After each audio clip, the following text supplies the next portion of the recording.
Hello students of standard UKG. आज हम लोग हिंदी के क्लास में आज जानेंगे गद्यांश को पढ़कर प्रश्नों का उत्तर देना। देखिए यहाँ पर आपके बीच एक गद्यांश लिखा हुआ है, मैं पढ़ देता हूँ इसे, आप लोग भी इसे पढ़ेंगे और समझेंगे, उसके आधार से इनके प्रश्नों का जवाब देंगे। तो गद्यांश इस प्रकार है। बुधवार की सुबह थी, कुसुम की गुड़िया की शादी थी, कुसुम गुमसुम मत रह, राहुल की दुकान तक चल, गुलाबी चुनरी ला, सुनार की दुकान भी खुली थी, कुसुम सुनहरी झुमकी लाई, अब कुसुम बहुत खुश थी। यही गद्यांश, इतना ही गद्यांश आपके बीच में है और इसी से जुड़ा हुआ सवाल भी आपके सामने है।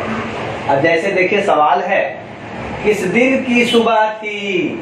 तो किस दिन की सुबह थी भाई आप देख रहे हैं, सबसे फर्स्ट में ही आप देख रहे हैं, तो यहाँ हो जाएगा बुधवार।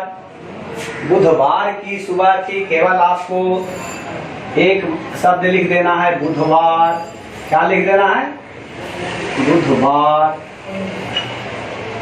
बस इतना ही जवाब आपको देना। और जवाब आप लोग इसी तरह से प्रश्न लिख करके नीचे देंगे। हम लोग तो सवाल में थोड़ा सा जगह के अभाव के कारण देखिए सवाल के सामने ही स्पेस दे दिए थे, लेकिन आपको ऐसा नहीं करना है। आपको बिल्कुल इस तरह से सवाल सामने लिखना है और इसके नीचे एरो बना कर करके जवाब दे देना है। दूसरा सवाल है, किसकी गुड़िया की शादी थी? तो आगे आपने गद्यांश में पढ़ा कि कुसुम की गुड़िया की शादी थी। किसकी गुड़िया की? तो कुसुम की गुड़िया की शादी थी। तो यहाँ दूसरा जवाब क्या हो जाएगा? किसकी गुड़िया की शादी थी में हो जाएगा कुसुम की। क्या हो जाएगा भाई? कुसुम की। कुसुम की गुड़िया की शादी थी, तो यहाँ कुसुम का नाम आ जाएगा। यहाँ किसका नाम आ जाएगा? यहाँ कुसुम का नाम आ जाएगा। इस तरह से और भी सवाल आपके लिए हैं, वो आपको स्वयं करना है।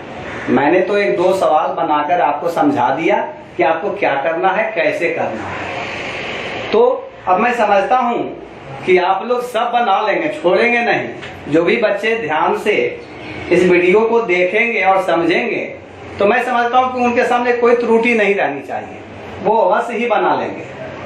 अब मैं चलता हूं दूसरे सवाल की ओर। दूसरा सवाल जो आपके बीच में है, तो वो आप देख रहे हैं, दिए गए शब्दों की मात्राएं आकार, ईकार, हर्ष इकार, दीर्घ इकार एवं हर्ष उकार को लिखना है।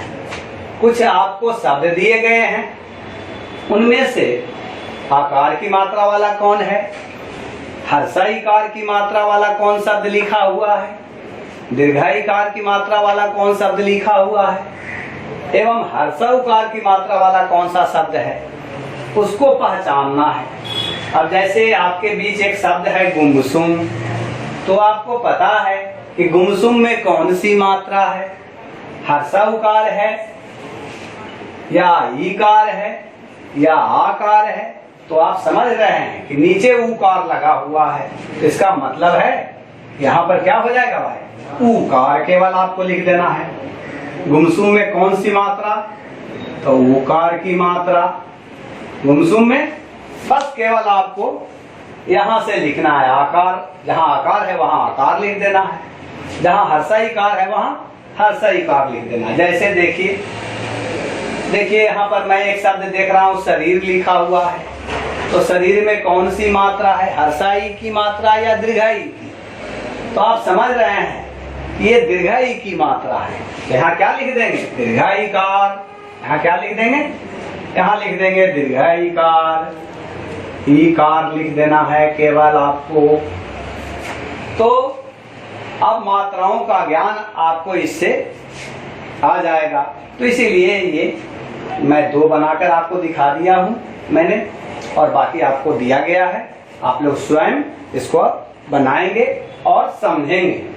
अब मैं तीसरे सवाल की ओर बढ़ता हूँ। तीसरा जो सवाल आपके लिए है वो है, दिए गए शब्दों के लिंग बदल कर लिखे। लिंग बदलना मतलब स्त्रीलिंग में लिखना है। आप जानते हैं कि लिंग दो ही होते हैं, पुल्लिंग और स्त्रीलिंग। तो यहाँ शिक्षक कौनलिंग हुए, आपको पता है। शिक्षक पुल्लिंग हुए तो स्त्रीलिंग शिक्षिका हो गए। तो यहाँ पर शिक्षक का शिक्षिका कर देना है। शिक्षक का क्या कर देना है? शिक्षिका। शिक्षक का शिक्षिका कर देते हैं तो ये लिंग बदला गया। मान लिया यदि दिया हुआ है स्त्रीलिंग लिंग वाला शब्द तो उसको पुल्लिंग में बदल देंगे, यदि पुल्लिंग है तो उसको स्त्रीलिंग में बदल देंगे। बस यही आपको करना है। अब यहाँ देखिए मैं दूसरा एक उदाहरण ले रहा हूँ, चाचा। चाचा कौनलिंग हुए तो चाचा पुल्लिंग हुए तो चाचा का स्त्रीलिंग हो जाएगा चाची। तो बस यही लिंग बदलने का काम आपको करना है। अब आप लोग समझ रहे हैं कि लिंग बदलना क्या हो गया। लिंग बदलना यानी पुल्लिंग वाले शब्द को स्त्रीलिंग में और स्त्रीलिंग वाले शब्द को पुल्लिंग में। इसी तरह से लिंग बदलने का कार्य होता है। तब आप लोग समझ रहे हैं। इसी तरह का और भी उदाहरण आपको क्वेश्चन में दिया जा रहा है। आप लोग सब अच्छी तरह से इसको सुंदर से अपनी कॉपी पर उतारेंगे, पढ़ेंगे और इसको बनाएंगे और रिमाइंड करेंगे। धन्यवाद। Hello students of standard UKG. आज हम लोग अंग्रेजी के क्लास में सीखेंगे डू इनटू इंग्लिश करना। आपके सामने यहाँ पर मैं दो बातें मैंने लिखा है। आप देख रहे हैं यह एक बड़ा घर है। तो आपको पता है यह का दिस होता है, दिस मीन्स यह। अब बड़ा का भी अंग्रेजी आपको पता है भाई। बिग मीन्स बड़ा होता है। बिग मीन्स क्या होता है? बड़ा। घर जानते हैं। है के लिए इज का प्रयोग करते हैं। इज मीन्स है होता है। इस तरह से आपको ये सभी ध्यान में रखना है। तो जैसे यह एक बड़ा घर है तो इसका ट्रांसलेशन हम लोग क्या बनाते हैं? सबसे पहले बनाएंगे यह का अंग्रेजी दिस बनाएंगे। दिस के बाद इसके बाद यह के बाद है का अंग्रेजी देंगे दिस इज देंगे। This is. एक के लिए ए देंगे। तो हम लोग समझ रहे थे कि यह एक बड़ा घर है तो this is a big house. दूसरा जो है यह एक लाल सेब है तो इसका हम लोग बनाते हैं this is a red Apple. यह एक लाल सेब है। तो इस तरह से और भी आपको दिया गया है डू इनटू इंग्लिश करने के लिए। अंग्रेजी करेंगे आप लोग और उसको रिवाइज करेंगे, दोहराएंगे। दूसरा नंबर में मैच द फॉलोइंग है। तो मैच द फॉलोइंग में ये आपको सेंस ऑर्गन्स लिखा गया, eye, ear, nose, tongue and skin. और इसका क्या कार्य है इधर दिया गया है। फील महसूस करना, टेस्ट स्वाद लेना, सी देखना, हियर सुनना और स्मेल सुगंध का पता लगाना। तो आई का काम क्या है? तो आई का काम है सी। आई से हम लोग देखते हैं। ईयर का काम क्या है? तो ईयर का काम है, नहीं मैं एक और दूसरा मिला देता हूँ। टंग का काम क्या है? तो टंग का काम है स्वाद का पता लगाना। तो ये टेस्ट करेगा। इस तरह से आपको इसे मैच करना है। इसके बाद मैं तीसरे नंबर की ओर चलता हूँ। तीसरा नंबर है कंप्लीट द फ्लावर्स नेम। आप लोग फूल का नाम भी लिखते रहे हैं और जानकारी में होगी आपके पास। बहुत सारे फ्लावर्स नेम आप लोग जानते हैं। यहाँ पर कुछ मीनिंग जो है ये छूटा हुआ है, इसको आपको पूरा करना है। जैसे लोटस का स्पेलिंग आपको पता है LOTUS होता है। तो यहाँ देखिए आपको यहाँ पर कुछ मीनिंग छूटा हुआ है जो जगह खाली है। तो यहाँ पर आपको फिल करना है। लोटस का LOTUS लोटस। यह देखिए कंप्लीट हो गया फ्लावर का नेम। इसी तरह से दूसरा है रोज। रोज मीन्स गुलाब होता है। लोटस मीन्स कमल होता है और रोज मीन्स गुलाब। ROSE कर देना है। हो गया। इसी तरह से और भी फ्लावर्स नेम आपको दिए गए हैं। इसको अच्छी तरह आप लोग बनाएंगे और इसे रिमाइंड भी करेंगे। सुंदर से बनाना है और इसको समझना है, इस कॉन्सेप्ट को। Thank you.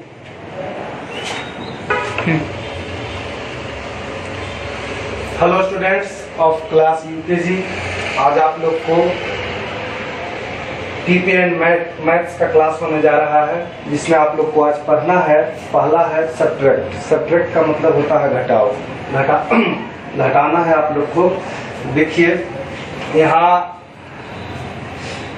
4 है, उसके नीचे 3 है, तो 4 में 3 घटेगा तो 1 हो जाएगा। यहाँ 6 है, 6 में से 8 नहीं घटेगा।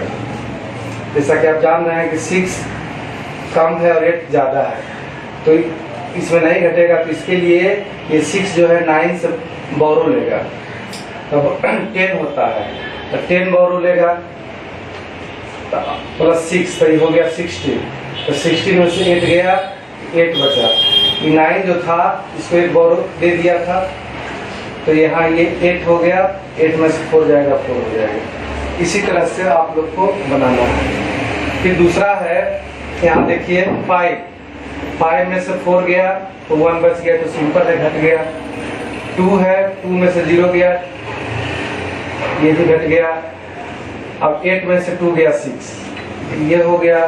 फिर यहाँ देखिए नंबर 3 में है 5 में से 3 गया 2, अब यहाँ 2 है और 6 है, तो 2 में से 6 नहीं घटेगा, तो ये 2 जो है 7 से बोरो लेगा, जिसको हम बोलते हैं पैसा लेगा, है ना। तो ये 2 इससे बोरो लिया 10, तो हो गया 12। अब 12 में से 6 जाएगा तो कितना बचेगा, 6 बचेगा। 7 जो था एक इसको दे दिया, तो ये 6 हो गया। अब 6 में से 2 गया तो 5। इसी तरह से आप लोग को बनाना है।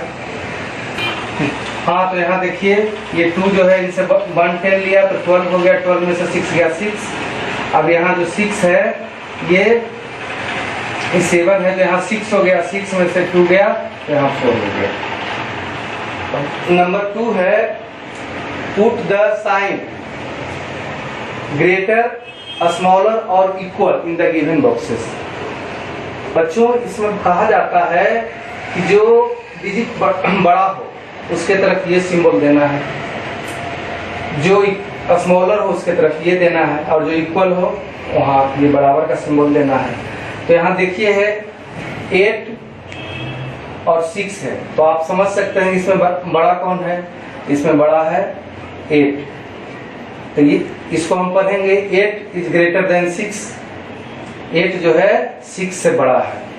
उसी तरह से नंबर 2 में देखिए 16 एंड 13 है, तो 16 बड़ा है इसलिए इधर होगा, इसको भी हम पढ़ेंगे 16 ग्रेटर देन 13। अब देखिए नंबर 3 में 12 और इधर 21 है, तो ये हो जाएगा। अब ये बड़ा है तो इस तरफ घूम जाएगा, इसको हम पढ़ेंगे 12 इज स्मॉलर देन 21। इसी तरह से नंबर 4 में है 18 और 18 दोनों बराबर है, ये भी 18 18 है, ये भी 18 18 है, तो यहाँ इक्वल का सिंबल होगा। फिर यहाँ देखिए 5 नंबर में 24 और 19, तो इधर ये होगा 24 is greater than 19।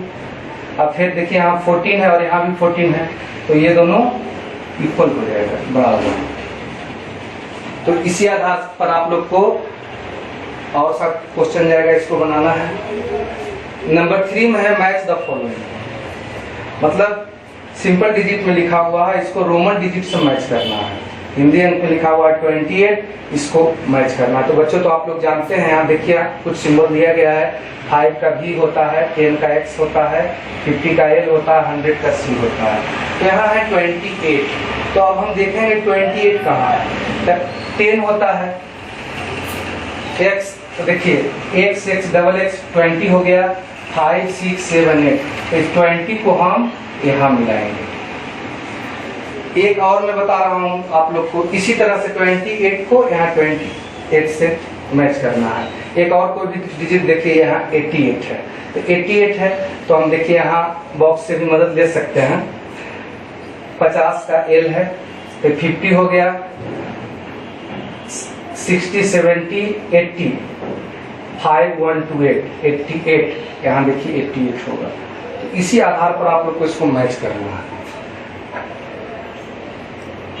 Simple digit से रोमन डिजिट में। आपको मैं 2 बता दिया हूँ और बाकी आप लोग को अपने मन से इसको मैच करना है, मैचिंग करना है। और पहला जो है बोरो वाला घटाव है, इसी आधार पर ये क्वेश्चन नहीं रहेगा, दूसरा रहेगा, उसको आपको बनाना है कि put the sign greater, smaller और equal in the given boxes. फिर बॉक्स को भरना है, तो वो भी अलग अलग रहेगा क्वेश्चन। फिर सिंपल डिजिट जो हिंदी में लिखा हुआ है, इसको रोमन डिजिट से मैच करना है। तो ये आप लोग का 3 पैटर्न का क्वेश्चन है, ये आपको जाएगा, इसको आप लोग सुंदर बढ़िया ढंग से बनाइएगा। फिर आप लोग को नेक्स्ट पीरियड में, नेक्स्ट क्लास में बतलाया जाएगा और आप लोग इसको शुद्ध बढ़िया से बनाना है। थोड़ा बौरों वाला जो पैंचा वाला घटाव है, इसको जरा समझ के बनाइएगा। फिर आपसे नेक्स्ट पीरियड में मिलते हैं। Thank you.